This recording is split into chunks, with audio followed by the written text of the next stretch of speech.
FIFA ലോകകപ്പിന് തിരശ്ശീല ഉയരാൻ ഇനി ഏതാനും മണിക്കൂറുകൾ മാത്രമാണ് ബാക്കിയുള്ളത്. തങ്ങളുടെ പ്രിയപ്പെട്ട ടീമിനെയും കളിക്കാരെയും പിന്തുണയ്ക്കുന്ന തിരക്കിലാണ് ലോകമെമ്പാടുമുള്ള ഫുട്ബോൾ ആരാധകർ. അർജന്റീന ഇതിഹാസം ലയണൽ മെസ്സിക്കും പോർച്ചുഗൽ സൂപ്പർ താരം ക്രിസ്ത്യാനോ റൊണാൾഡോയ്ക്കും ഇത് തങ്ങളുടെ അവസാന ലോകകപ്പാണ്. ഇത്തവണത്തെ ലോകകപ്പിൽ മെസ്സിയും റൊണാൾഡോയും നേർക്കുനേർ വരാനുള്ള സാധ്യതയുണ്ടോ? നമുക്ക് നോക്കാം. ഫുട്ബോൾ മൈതാനത്ത് മെസ്സിയും റൊണാൾഡോയും നേർക്കുനേർ വന്നിട്ട് ഏകദേശം 6 വർഷമായി.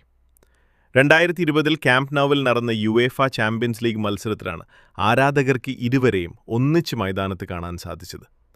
റൊണാൾഡോ 2 ഗോളുകൾ നേടിയ മത്സരം അന്ന് യുവൻസ് 3-0 ജയിച്ചത്. അതിനുശേഷം പിന്നീട് 2 കളിക്കാരുടെയും കരിയർ പാതകൾ കൂടിച്ചേർന്നിട്ടില്ല. എന്നാൽ ഇത്തവണത്തെ ലോകകപ്പിൽ മെസ്സി റൊണാൾഡോ പോര് കാണാൻ ആരാധകർക്ക് ഒരുപക്ഷെ അവസരമൊരുങ്ങിയേക്കും. അർജന്റീനയും പോർച്ചുഗലും തങ്ങളുടെ ഗ്രൂപ്പുകളിൽ നേടുന്ന സ്ഥാനങ്ങൾക്കനുസരിച്ച് ഇരു ടീമുകളും പ്രീ ക്വാർട്ടറിലോ ക്വാർട്ടറിലോ ഫൈനലിലോ നേർക്കുനേർ വരാൻ സാധ്യതയുണ്ട്. ആ സാഹചര്യങ്ങൾ ഇങ്ങനെയാണ്. ലോകകപ്പിൽ അർജന്റീന ഗ്രൂപ്പ് ജെയിലാണ്. അൾജീരിയ, ഓസ്ട്രിയ, ജോർദാൻ എന്നിവരാണ് ഈ ഗ്രൂപ്പിലെ അർജന്റീനയുടെ എതിരാളികൾ. പോർച്ചുഗൽ ഗ്രൂപ്പ് കെയിലാണ് ഉൾപ്പെട്ടിരിക്കുന്നത്. കോങ്കോ, ഉസ്ബെക്കിസ്ഥാൻ, കൊളംബിയ എന്നിവരാണ് അവരുടെ എതിരാളികൾ. അർജന്റീനയും പോർച്ചുഗലും അവരവരുടെ ഗ്രൂപ്പുകളിലെ ഗ്രൂപ്പ് ജേതാക്കളായാൽ അവർ ടൂർണമെന്റിന്റെ ഒരേ വശത്തായിരിക്കും.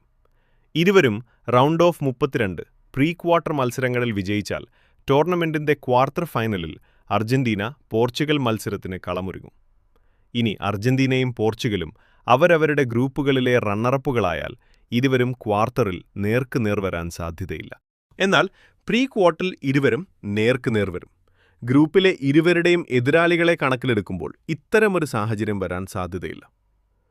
ഇനി ഇരു ടീമുകളിൽ ഒന്ന് തങ്ങളുടെ ഗ്രൂപ്പിലെ ജേതാക്കളാകുകയും മറ്റേ ടീം റണ്ണറപ്പുകളാകുകയും ചെയ്താൽ പിന്നീട് ഫൈനലിൽ മാത്രമേ ഇരുവരും തമ്മിലുള്ള മത്സരത്തിന് സാധ്യതയുള്ളൂ.